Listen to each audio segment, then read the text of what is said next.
gente vai fazer uma viagem hoje pela Espanha, sem sair de casa. Mas vocês vão se animar e quando vocês forem para a Espanha, vocês já vão estar dominando o espanhol, vão arrasar lá e vão saber várias curiosidades, ou seja, não vai ser novidade o que eu vou passar aqui para vocês já vão saber hábitos dos espanhóis, o que eles costumam fazer, como é que é a questão do idioma, quantos idiomas existem na Espanha, qual é o idioma oficial, o que é espanhol, o que é castelhano, ai meu Deus, será que é diferente, será que é a mesma coisa? Muita gente me faz essa pergunta. Então tudo isso a gente vai ver hoje, sobre a siesta, sobre o flamenco, sobre as touradas, o que eles costumam comer, enfim, tudo isso tá muito legal. Fica comigo aqui que você vai gostar. Olá, olá, boa noite, bem-vindos, bem-vindos a mais uma live Lunes 18. Eu sou a professora Kátia Fernandes, especialista em levar o meu aluno do zero ao avançado em pouco tempo. E todas as segundas-feiras tem live aqui no meu canal, Kátia Underline Comunica. Nossas lives que se chamam Lunes 18, que são sempre às segundas-feiras às 18 horas. Então, cada semana um tema diferente, um tema referente ao idioma espanhol, para que vocês possam estar familiarizados com o idioma, peguem gosto pelo idioma, se familiarizem com a pronúncia do idioma e aprendam cultura, aprendam vocabulário, aprendam gramática, dicas que eu vou passando semanalmente aí para vocês. Então fiquem até o final que vocês vão gostar muito das informações que eu vou passar aqui hoje. Aproveita já para seguir o meu canal, Kátia Underline Comunica, TikTok, YouTube, Instagram, LinkedIn, Facebook, todas as redes sociais aí. Eu sempre estou postando conteúdo novo, coisas interessantes para você se animar e começar a estudar o espanhol. O espanhol, como eu já disse várias vezes, é uma língua super importante. É uma língua muito requisitada nas empresas, é uma língua que te abre portas para você estudar fora, para você trabalhar numa empresa multinacional, é uma língua que facilita muito a sua vida numa viagem. O tema da nossa live de hoje é hábitos e manias dos espanhóis. Então, cada país tem a sua cultura, tem os seus costumes, tem as suas manias, não é isso? Em português nós temos a nossa e de acordo com a região do Brasil, tem variedades aí, variações de costumes, variações de tradições, sotaques, comidas, hábitos, manias, enfim, cada povo aí com o seu costume e com os seus hábitos e suas manias. Então hoje eu vou me basear na Espanha. Legal, a live de hoje tá linda, tá muito especial. Quando eu comecei a preparar, eu me animei muito, porque tem muita novidade, muita informação legal para você. Você vai fazer uma viagem pela Espanha. Uma viagem pela Espanha aí da sua casa, do seu carro, de onde você estiver. Com tanta informação legal que eu trouxe para vocês. Então fiquem até o final para não perder nenhuma informação. Vou responder algumas perguntas que eu recebi lá dos meus seguidores. Já no meio aí da live eu já vou respondendo, que tem a ver com o tema de hoje. Então veio tudo a calhar. E já vou responder algumas perguntas que eu recebi quando eu abri a minha caixinha de perguntas essa semana para que as pessoas participassem, mandando perguntas aqui para a live. Então, se você sabe falar espanhol, você vai desenrolar muito bem numa viagem. Aliás, a live da semana passada eu passei muitas dicas aí para quem assistiu. Se você ainda não assistiu, vai lá e assiste. A live completa tá no Instagram e também tá no YouTube, Kátia Underline Comunica. Você consegue assistir na íntegra o que aconteceu, o que eu falei, as dicas que eu passei. E o mesmo vai acontecer com a live de hoje e com outras aí que eu já fiz. Então, participem, fiquem até o final para vocês pegarem todas as informações que eu vou passar. Primeira informação, então, importante para vocês. 58 milhões de turistas visitam a Espanha a cada ano. É a quarta nação mais visitada no mundo. É a Espanha. Então, é um país muito querido para que as pessoas conheçam. As pessoas querem conhecer a Espanha. Gostam da Espanha. Gostariam de conhecer alguma cidade, alguma parte da Espanha. Certo? É um país muito variado, então o clima é variado, as paisagens são variadas, os costumes, a arquitetura, a língua, que eu já vou chegar lá, a história e as tradições. Então tem influência árabe, tem uma parte da Espanha que tem influência árabe, influência celta, influência romana, e isso vai interferir nas tradições e mesmo na linguagem de cada região, certo? A Espanha, ela tem 17 comunidades autônomas e cada comunidade autônoma tem a sua personalidade diferente. Comunidades autônomas é o que a gente chamaria aqui no Brasil de estados. Então, o que é uma comunidade autônoma? É uma entidade territorial dentro do sistema jurídico constitucional espanhol e ela é dotada de autonomia. Ela tem as suas próprias instituições, seus próprios representantes, suas próprias regras, suas leis. Então, a comunidade autônoma, por exemplo, da Catalunha, pode ter leis, regras, normas diferentes da comunidade autônoma da Galícia, por exemplo. Então, é como se fosse cada estado do Brasil, só que aqui os nossos estados, eles respondem ao Distrito Federal, ao único órgão, ao governo federal. Lá, não. Cada estado, cada comunidade autônoma tem a sua autonomia, por isso comunidade autônoma. A Espanha possui um governo democrático e parlamentar, com uma monarquia constitucional que limita o poder dos reis. Então, há monarquia na Espanha. O rei atual é o Felipe VI, ele foi coroado rei da Espanha em 2014. Então, desde então, ele é o rei, o Felipe VI. E ele sucedeu seu pai, o João Carlos I. Então, há regime monárquico, porém, é um governo democrático e parlamentar. É uma monarquia constitucional, limita as regras, os poderes dos reis. A Espanha tem uma língua oficial somente, oficial é só uma, que é o espanhol / castelhano, é a mesma coisa. Essa foi uma pergunta que um seguidor me fez lá na caixinha de perguntas dessa semana. Qual que é a diferença entre castelhano e espanhol? Não tem diferença. É a mesma coisa. Castelhano ou espanhol é a mesma coisa. Castelhano não é outro idioma, não é um idioma não oficial, não é um dialeto, nada disso. É a mesma coisa que o espanhol. O castelhano é conhecido por ser a língua que se falava no Reino de Castela, lá atrás, antes mesmo da unificação hispânica, formando o Reino da Espanha como conhecemos hoje. Por isso que surgiu esse termo castelhano, porque antes se chamava Reino de Castela, Castela, castelhano. Depois passou a se chamar Reino de Espanha, e aí o idioma passou a se chamar espanhol. Quando você vai se matricular para aprender espanhol, você não vai ver numa escola escrito aulas de castelhano. Não, eu dou aula de espanhol, que é a mesma coisa que o castelhano. Então, já respondendo aí a pergunta da pessoa que me fez lá na caixinha de perguntas, espanhol e castelhano é a mesma coisa. Muita gente tem essa dúvida, acha que é outro idioma, que o espanhol se fala na Espanha e o castelhano se fala na América Latina. Nada a ver. Castelhano e espanhol é a mesma coisa. Então, é a única língua oficial na Espanha, ok? Porém, existem 4 línguas co-oficiais, que são o galego, que ele pertence à comunidade autônoma da Galícia. A capital da Galícia é Santiago de Compostela. Santiago de Compostela, vocês já devem ter ouvido falar, é a cidade do apóstolo Tiago, é a cidade que as pessoas fazem aquela peregrinação de muitos quilômetros a pé para se reencontrar, para pagar todos os pecados. Tem que ter muito pecado, né? Para dar tudo aquilo no caminho de Santiago, tem que ter muito pecado para pagar. Então, Santiago de Compostela é a capital da Galícia. Então, a Galícia é uma das comunidades autônomas da Espanha, que eu disse para vocês que são 17, e lá eles têm um idioma co-oficial, que é o galego. O galego é uma mistura de português de Portugal e espanhol. A gente brinca que o galego parece um portunhol.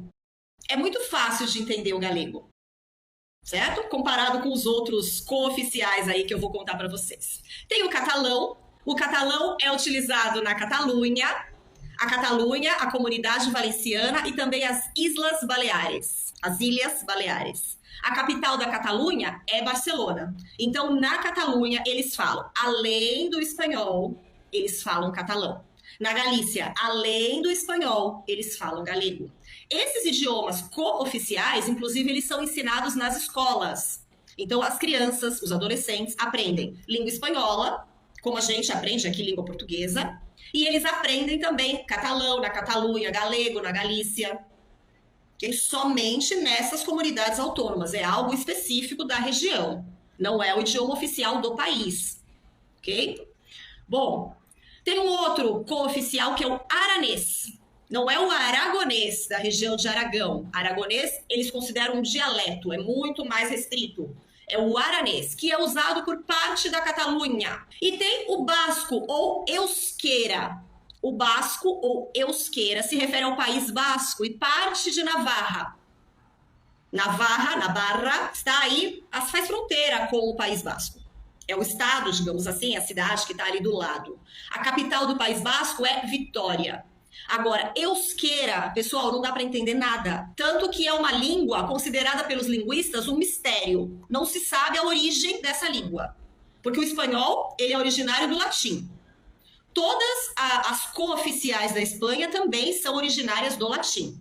Agora, euskera, que é lá da região do País Basco, noroeste da Espanha, o País Basco, não sei se vocês se lembram, o País Basco é o que tem aquele grupo ETA. Lembram daquele grupo terrorista ETA? Ele tá meio desaparecido aí, mas já causou bastante confusão lá na Espanha, que eles querem se separar da Espanha, eles querem ser um país independente. É essa região aí, é o País Basco. E eles têm uma língua deles ali que só eles mesmos entendem. 45% da população do País Basco fala a língua própria do território basco, que é euskera, se chama euskera, que é uma língua que não procede do latim e é considerada uma das mais antigas da Europa. É considerada também a língua mais misteriosa do mundo. Não tem uma origem conhecida ou relação com qualquer outra língua. Os linguistas dizem que é uma anomalia. E essa anomalia deixou esses linguistas chocados por muitos anos. Eles não sabem de onde surgiu o euskera. Então, essas são as 4 línguas cooficiais da Espanha. Então, a língua oficial, a língua que você tem que saber para poder se comunicar em qualquer lugar da Espanha, e não somente da Espanha, né, em todos os outros 20 países referentes à América do Sul, América Central e México. Então, são 21, contando com a Espanha, países que têm o espanhol como língua oficial. Então, é essa a língua que você vai aprender. Você vai aprender catalão só se você for morar na Catalunha. Você vai aprender euskera só se você for morar no País Basco. Porque é muito restrito. Não estou desmerecendo, mas é muito restrito. Você precisa aprender um idioma que você consiga utilizar em qualquer outro lugar. Então, você vai aprender o espanhol, que é a língua oficial e que é a segunda língua mais falada no mundo. Então, o espanhol / castelhano, que eu já falei aqui que é a mesma coisa, é utilizado na Espanha. É a língua oficial do país, só tem essa. As outras são cooficiais, que são euskera, catalão, galego e o aranês. São essas 4. E depois nós temos também alguns dialetos, o valenciano, o aragonês, que aí são mais restritas ainda, certo? Eu não vou entrar em detalhes nessa parte, eu aproveitei para passar isso para vocês, para responder a pergunta desse seguidor que queria saber qual é a diferença entre castelhano e espanhol. Então está respondido, não tem diferença, é a mesma coisa. Então, desde o povo celta, que vivia na região da Galícia, até a grande influência árabe que a gente vê no sul da Espanha, com a riqueza que os mouros deixaram e dominaram esse território ali por anos. E os romanos, que atravessaram e viveram e dominaram o território aí por muito tempo, você sente o pulsar dessa riqueza cultural ao percorrer as diferentes regiões espanholas. Então, são bem diferentes. Como no Brasil, pessoal. O Brasil também tem uma diferença cultural incrível. Você vai para o sul, você sente o clima, você sente a tradição, a comida, a cultura, o sotaque. Você vai para o norte, parece que você está em outro país. Nordeste, idem. Então, tem regiões do Brasil que você também percebe bastante essa diferença. E a Espanha é bem diversificada também com relação a isso. Portanto, influência dos povos aí que já passaram por lá, que viveram ali, enfim.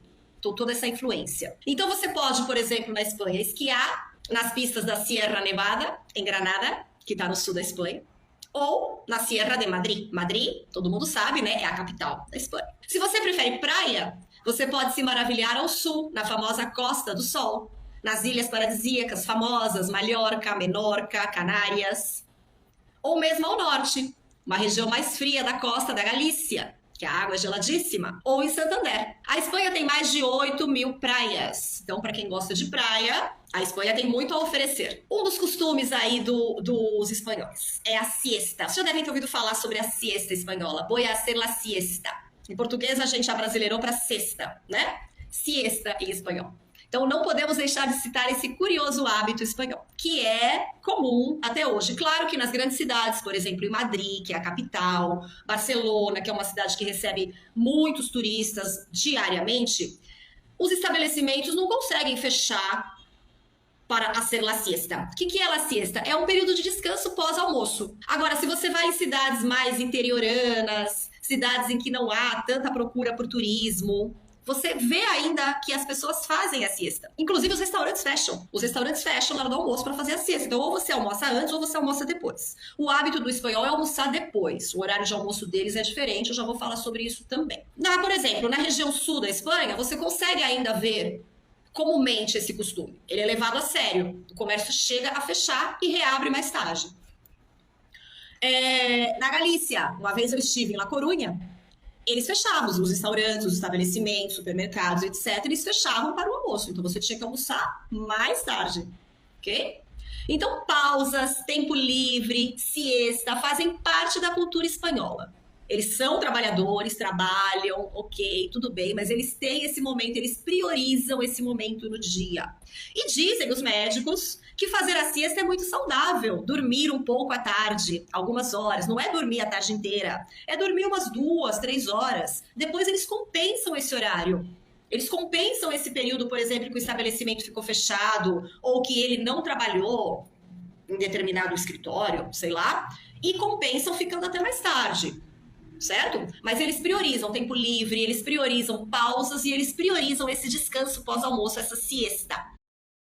Os espanhóis, eles têm um ritmo totalmente diferente do nosso. Os horários deles são muito diferentes do nosso. Então, eles costumam almoçar entre 13 e 15 horas. Então, dá para eles fazerem a siesta e comer quando eles acordarem, por exemplo. Os restaurantes que fecham, você consegue almoçar mais tarde. E eles costumam jantar por volta das 10 da noite, que é um horário que aqui no Brasil, pra gente, é tarde, né? Almoçar 3 horas da tarde? Bom, pelo menos pra mim é tarde. Não sei pra vocês. Jantar 10 horas da noite? Também pra mim é tarde jantar 10 horas da noite. Os espanhóis, pra eles, é normal. E no verão, que o dia escurece tarde, 10 horas da noite, ainda tem sol. É uma maravilha. Então, aí que eles prolongam esse horário ainda mais. Antes de você fazer a siesta espanhola, você vai se deliciar com as famosas tapas. Eu já gravei um vídeo curto, tá lá no meu Instagram, tá no YouTube também, onde eu falo uma das origens das tapas, las tapas espanholas, que elas são pequenas porções de diferentes pratos típicos. Então, as tapas o que são? As tapas são petiscos, aperitivos, algo para você beliscar. Não é uma refeição completa, é uma pequena porção que pode ser de um prato típico espanhol, servido para você acompanhar com um vinho, com uma cerveja, um vino, uma sangria, etc. Então, pode ser papas fritas, pode ser queso, pode ser jamón. Jamón, para quem ainda não sabe, se ainda não sabe o que é jamón, é porque não está seguindo o meu canal, né? Porque jamón, eu já falei lá no começo, quando eu comecei a gravar meus vídeos, que jamón é presunto. E o presunto espanhol não é esse presunto que a gente come aqui. Não, é um presunto gostoso. É aquele presunto ibérico. Pata negra, maravilhoso, riquíssimo, muito exquisito. Então, dá para você comer muito aquele jamón. Não é esse presunto que a gente come aqui cor-de-rosa, não. É um presunto mais avermelhado. É uma delícia, ok? Então, jamón, queso, aceitunas, picles, croquetas. Eles adoram croquetas. Las tortillas. La tortilha espanhola é uma omelete de ovos com batatas. Então, batatas em pedaço. E eles fazem uma omelete com essas batatas em pedaço. A tortilha espanhola é um prato típico. Sim? Então, eles servem um pedaço dessa tortilha. Claro que eles fazem a tortilha grande. Eles servem um pedaço dessa tortilha como uma tapa. Origem da tapa espanhola. Vou passar 2 aqui para vocês, que tem inúmeras. Tem inúmeras origens. A gente não sabe ao certo qual é a verdadeira, mas eu vou falar 2 aí para vocês. A primeira... Nas tabernas, nos bares de antigamente, quando eles iam servir as bebidas, o vinho, preferencialmente em jarras, eles cobriam essa jarra, a boca da jarra, com um pedaço de jamón, de presunto, ou uma fatia de queijo, mas principalmente jamón, né? E para quê? Para não cair poeira dentro da bebida, para não cair bichinhos, moscas, mosquitos dentro da bebida. Então eles levavam essa jarra de vinho com uma fatia de jamón, uma loncha é uma fatia de jamón, uma loncha de jamón, cubriendo, tapando a boca de la jarra. Tapando, tapa. Tapar é cobrir. Daí vem o nome tapa.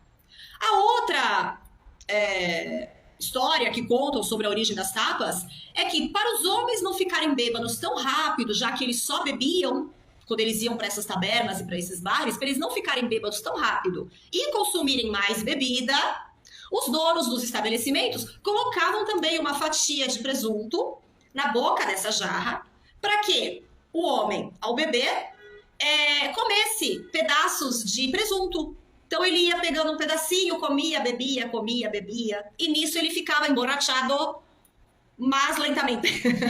Ficava emborrachado, só que demorava um pouco mais, certo? Então essas são duas histórias que contam sobre a origem das tapas. Não se sabe ao certo qual é a verdadeira, tem várias outras, mas, enfim, o que vale é que é uma tradição espanhola comer tapas. Eles saem muito, os espanhóis gostam muito de sair para beber, sair para bares, sair para restaurantes, e eles pedem tapas. As tapas sempre estão presentes. São bares, assim, que você, muitas vezes, nem tem mesa e cadeira para sentar. Você come ali no balcão, você bebe alguma coisa e come as tapas. Tem algumas regiões da Espanha, inclusive, que se você pede a cerveja ou pede o vinho, você já ganha a tapa. Claro, é uma porção pequenininha, não importa, mas você ganha a tapa. É bem legal. Tapas deliciosas, uma mais gostosa do que a outra. Enfim, dá para você passar o dia num bar comendo tapas e tomando alguma coisa, certo? Eles costumam tomar sangria, né, que é o vinho frio com frutas. Um vinho doce de Jerez. Jerez é uma cidade, Jerez de la Frontera, que está no sul da Espanha, na região da comunidade autônoma de Andalucia. Então, Jerez produz um vinho doce muito famoso, eles costumam consumir esse vinho com as tapas. A Espanha é o segundo país exportador de vinho. Ela é conhecida pelo seu vinho tinto, mas a maioria dos seus vinhedos produz uvas brancas. Também é uma curiosidade interessante. E essas tapas geralmente acompanham o delicioso azeite de Jaén. Jaén é outra cidade que se chama Jaén de la Frontera. Jerez de la Frontera é a do vinho de Jerez. Jaén de la Frontera também está no sul da Espanha. O sul da Espanha é riquíssimo. 43% da produção de azeite mundial é feita na Espanha, mais especificamente na região da Andalucia. A Espanha é o terceiro maior produtor de azeite do mundo. De lá se exporta para diversas outras localidades. Por isso, o preço de uma garrafa de azeite nos mercados é muito mais baixo do que nós pagamos aqui no Brasil, claro. Então, eles cozinham com azeite. Eles não usam óleo de soja, óleo de milho, sei lá. É azeite. Para cozinhar, para temperar. Inclusive, outra curiosidade para vocês. Aceite, a palavra aceite em espanhol, ela se refere a óleo e ela se refere a azeite. Então, aceite de soja, aceite de oliva, aceite para passar no pelo, aceite para passar em la piel, tudo é aceite, que é o óleo. O óleo geralmente não é usado nas receitas espanholas, somente o azeite pelo preço, por ser um dos países, o terceiro maior produtor de azeite no mundo, né, azeite de boa qualidade, enfim. O sul da Espanha é riquíssimo. Além de lindo, é de arrepiar. E tem muita comida boa, e é de lá que vem o flamenco, é uma loucura. Se tiverem a oportunidade de conhecer a Espanha, vão para o sul da Espanha. Conheçam Sevilha, conheçam Granada, conheçam Córdoba. É incrível. Outra comida que eles costumam consumir bastante é o gazpacho. Não sei se vocês já ouviram falar. O gazpacho é uma sopa fria. É uma sopa fria de tomate. E também tem origem lá em Andalucia. É o gazpacho andaluz. Então é uma sopa com tomate batido com cebola, fica um creme de tomate mais espesso, só que é servido frio, porque a Andalucia é uma região muito quente, então se você for no verão você vai passar muito calor ali, calor de verdade, é muito, muito quente, 40 graus para cima no verão. Então eles consomem essa sopa gelada. Nunca provei, não posso dar minha opinião sobre, mas é muito famosa, gazpacho. E também comem la paella valenciana, que é uma das mais famosas. A paella valenciana da comunidade autônoma de Valência, aí não é o sul da Espanha. Feita originalmente com arroz, pimentões, açafrão. A Espanha também é um grande produtor mundial de açafrão. O verdadeiro açafrão, não é essa que a gente compra, é cúrcuma, né? Porque a gente compra aqui cúrcuma. Não é, pessoal. É açafrão, que é caríssimo, é raro. Para eles extraírem o açafrão da flor, que é linda, aliás, precisa de muitas flores para extrair esse açafrão. Então é um produto caro e eles usam esse açafrão, que é também amarelo, com a cúrcuma que a gente costuma consumir aqui. Mas é outro sabor, não tem nada a ver. Que o açafrão de verdade. Eles utilizam esse açafrão na paella. Essa paella valenciana vai carne de frango, carne de porco, linguiça, frutos do mar, coelho, vagem, azeitona, cebola, alho, etc. Então é uma mescla de várias carnes, frutos do mar e carnes vermelhas. Muito sabrosa. La paella valenciana. E também tem a paella chamada paella marineira, que é uma versão que acrescenta peixes, lagostas e mexilhões à base de arroz. La paella marineira, aí ela não leva as carnes. Ela vai ter peixes e frutos do mar. Então a valenciana leva frutos do mar e as carnes, né? Carne de porco, frango, linguiça, coelho. Todas elas são muito saborosas. É um prato típico espanhol, é a paella. É tradicional comer paella na Espanha, igual a gente come feijoada aqui no Brasil. É o prato típico deles. Paella. Tem uma história também curiosa da origem da paella. Vou contar pra vocês. Como é que surgiu o nome paella? Havia um rei na Espanha, apaixonadíssimo pela sua esposa, e ele queria fazer um prato que nesse prato tivesse todos os ingredientes que a esposa gostava. Ou seja, ela gostava de todas essas coisas que eu falei aí. Coelho, frango, linguiça, etc. E aí ele misturou tudo isso ao arroz, que também provavelmente ela gostava, temperou com pimentões, que os espanhóis adoram pimentão, açafrão, cebola, alho, azeite, enfim. E disse que esse prato era paella. Paella, para a sua amada.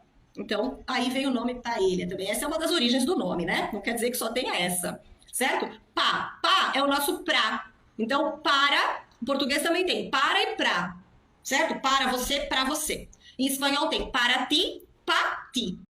Pa é a abreviação de para. Então ficou para ele a paella. Ah, se essa história for a verdadeira, é linda, não é? Muito romântico. E aí criou um prato típico espanhol, que é conhecido até hoje, que se você não for à Espanha, se você for à Espanha e não comer paella, é como ir a Roma e não ver o Papa. Certo? Bom, você também pode pedir um chupito no final da sua refeição. Um chupito é uma dose de licor. Eles chamam de chupito. Então a Espanha é um país com maior número de bares por habitante. À noite, as pessoas de todas as idades adoram se encontrar em algum bar, restaurante ali do bairro, beber vino ou cerveja e comer las tapas. Muito agradável. A maioria das donas de casa compram pão fresco todos os dias. Elas saem de casa para ir até a panaderia comprar pão fresco. Os espanhóis consomem muito pão nas refeições. E las tapas, muitas vezes, são um pedaço de pão. É um pedaço de pão com alguma coisa em cima. Tomate, sardinha, enfim, picles.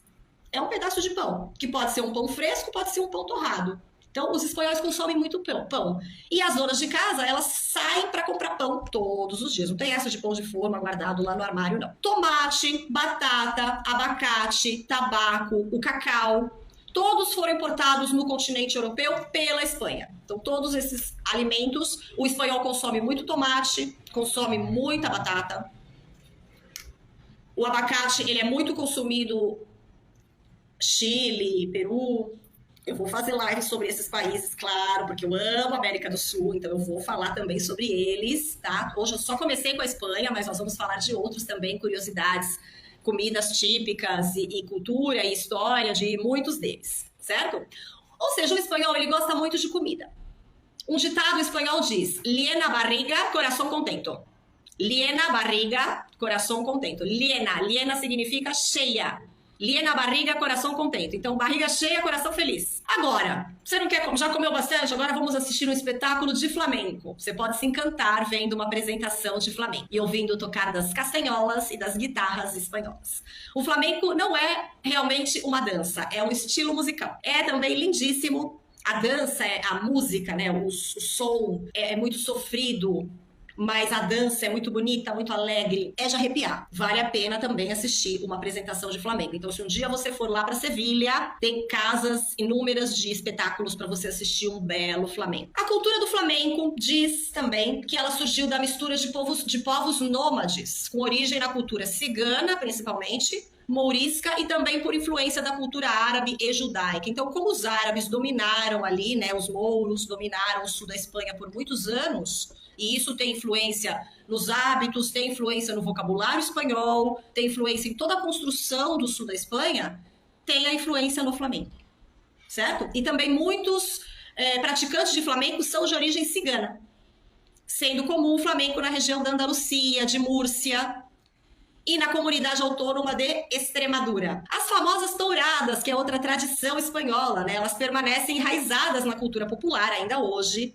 mas elas são cada vez mais criticadas, principalmente pelas novas gerações. Então as novas gerações fazem manifestações contra as touradas, querem que acabe, querem que isso seja extinto do país. Em algumas comunidades autônomas, eles já conseguiram extinguir as touradas. Como eu disse, cada comunidade autônoma tem as suas regras e suas leis, né? Mas não é uma prática extinta no país inteiro. Tem muita gente que vai assistir, que paga para assistir, que gosta de ver toda aquela encenação do toureiro com o touro, certo? Então, geralmente as gerações mais novas são contra. Os mais antigos, aqueles que já acompanharam desde pequenos, tal, gostam, assistem, vão ver as praças de touro. Em toda a Espanha tem praças de touro, que são os lugares onde acontecem as touradas. Então, o toureiro tem toda uma fama no local. O touro, ele já vem sendo preparado desde filhotinho para participar do tourado. E o touro, a dó é que o touro morre de qualquer jeito. Se ele matar o toureiro ou não, ele vai morrer. É triste, é pesado. Eu, particularmente, não gosto, mas eu entendo que é cultural,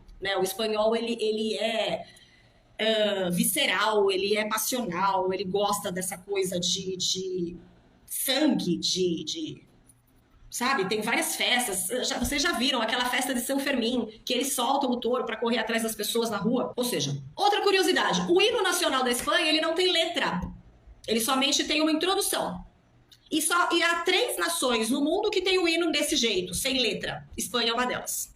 Então o hino nacional da Espanha não tem letra. Ok? Até 2012, na Espanha, não existiam leis que punissem a nudez em espaço público.